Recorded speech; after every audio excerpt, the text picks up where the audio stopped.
এই বছর বাংলা সিনেমার অবস্থা খারাপ, বিশেষ করে পুজোতে বাংলা সিনেমার অবস্থা খুবই খারাপ। মানুষ কিন্তু বাংলা সিনেমার উপর, বাংলা ইন্ডাস্ট্রির উপর মুখ ফিরিয়ে নিয়েছে, সেটা বুঝতেই পারা যাচ্ছে। কারণ অন্য বছর পুজোতে বাংলা সিনেমার যেরকম একটা হাইপ থাকে, যেরকম ক্রেজ থাকে, এই বছর কিন্তু সেরকম কিচ্ছু নেই। কোনো সিনেমার প্রমোশনই দেখতে পাচ্ছি না। এবং আরজি কর কেসটা নিয়ে মানুষ যেরকম ক্ষেপে আছে বাংলা ইন্ডাস্ট্রির উপর, বাংলা আর্টিস্টদের উপর, সেটা বুঝতেই পারা যাচ্ছে।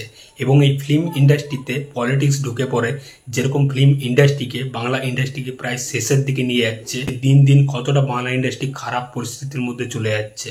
তো যাই হোক, এই বছর মানে 2024-এর যদি বক্স অফিস দেখি, তাহলে 2024-এ কিন্তু কোনো সিনেমায় সেরকমভাবে পারফর্ম করেনি। শুধুমাত্র প্রসেনজিৎ ঋতুপর্ণা জুটির অযোগ্য সিনেমাটা ভালো চলেছিল, তাছাড়া কোনো সিনেমাই কিন্তু বক্স অফিসে সেরকমভাবে পারফর্ম করেনি। তো এই বছর পুজোতে 3টে বড় বাংলা সিনেমা আসছে। উইন্ডোজ প্রোডাকশন থেকে বহুরূপী, যেটাতে শিবপ্রসাদ মুখোপাধ্যায়, আবির চ্যাটার্জি রয়েছে।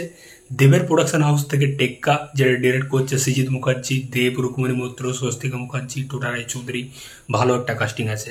এবং সোহমের প্রোডাকশন থেকে আসছে শাস্ত্রী, যেটাতে সোহম, মিঠুন চক্রবর্তী, দেবশ্রী। তো 3টে বড় বাংলা সিনেমা। এই 3টে সিনেমারে কিন্তু সেরকম কোনো হাইপ নেই, সেরকম কোনো ক্রেজ নেই। এবং এই 3টে সিনেমারই কিন্তু কোনো প্রমোশনই দেখতে পাচ্ছি না। বিশেষ করে দেব অন্য বছর যেরকম প্রমোশন করে, তাকে প্রমোশনের কিং বলা হয়। মানে সে প্রমোশনের দিক থেকে কিন্তু এগিয়ে থাকে সবার থেকে। সেটা মেট্রোতে হোক বা নানা রকম ইন্টারভিউ, নানা রকম জায়গাতে সে যায়, প্রমোশন করে। এই বছর কিন্তু প্রমোশন দেখতেই পাচ্ছি না। এবং এই আরজি করের কেসটা নিয়ে মানুষ যেরকম ক্ষেপে আছে এখনও, সেটারই এফেক্ট দেখতে পাওয়া যাচ্ছে এই বাংলা ইন্ডাস্ট্রিতে, এই পুজোর বাংলা সিনেমাগুলোতে। কোনো প্রমোশনই তারা করতে পারছে না, কারণ প্রমোশন করলেই মানুষ ক্ষেপে যাচ্ছে আরও বেশি।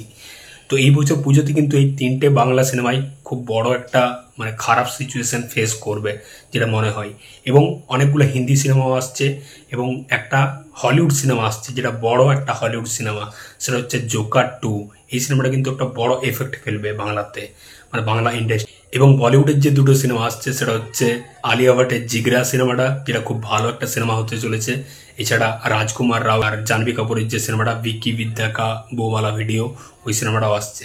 এছাড়া রজনীকান্ত, অমিতাভ বচ্চন, ফাহাদ ফাসিলের ভেট্টায়ান, ওই সিনেমাটাও আসছে। মানে এই সিনেমাগুলো কিন্তু বাংলা সিনেমার উপর একটা চাপ ফেলবেই, এটা কনফার্ম। তো দেখা যাক এই 3টে বাংলা সিনেমা, বহুরূপী, টেক্কা এবং শাস্তি, এই 3টের মধ্যে কোন সিনেমাটা বক্স অফিসে ভালো পারফর্ম করে। আমার তো মনে হয় না সেরকমভাবে কোনো সিনেমাটাই পারফর্ম করতে পারবে, কারণ মানুষ যেরকমভাবে এখন পুরো ক্ষেপে আছে বাংলা ইন্ডাস্ট্রির উপর, সেটা রিসেন্টলি দেখলাম। যেটা বাবলি আর পদাতিক সিনেমাটা এসেছিল, সেই সিনেমাগুলো একদম চলেনি বক্স অফিসে। এবং স্ত্রী 2 সিনেমাটা, বলিউডের সিনেমা, হিন্দি সিনেমা, সেই সিনেমাটা কিন্তু আমাদের বাংলা ইন্ডাস্ট্রির থেকে 22 কোটি 25 কোটির মতো কালেকশন করে নিয়ে গেছে। তো এই বছর পুজোতে কিন্তু বাংলা ইন্ডাস্ট্রি একটু চাপে পড়বে, এই 3টে সিনেমা কিন্তু চাপে পড়বে। যাই হোক, দেখা যাক এই 3টে সিনেমার মধ্যে কোন সিনেমাটা বক্স অফিসে পারফর্ম করে।